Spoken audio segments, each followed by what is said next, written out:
2.13. 1. Alfie.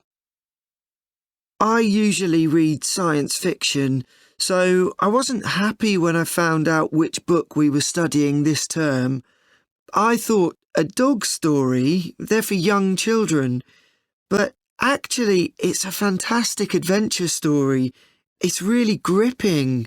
I couldn't put it down. And although it's told from the dog's point of view, it's in the third person, so the author doesn't pretend to be the dog. 2. Carmen. I think of this poem when I go for country walks in spring. I know some people think some of the words the poet used are old-fashioned, but it's also beautiful, romantic language. It's such an imaginative way of describing someone walking through the countryside. 3. Alfie. I like fantasy and I quite like the realistic style of contemporary novels, but I don't often read books that include both.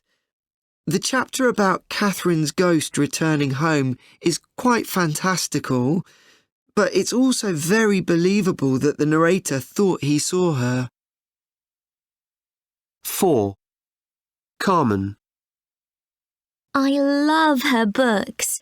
They are so humorous. They always make me laugh, and her characters are totally convincing.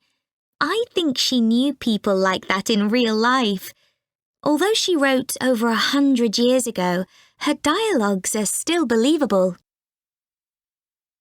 5. Alfie.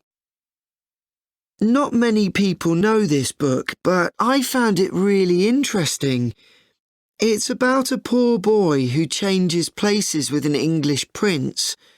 It's set hundreds of years ago, and it's complete fantasy, of course. It's not fast-paced, so it isn't constant action, but I wanted to keep reading.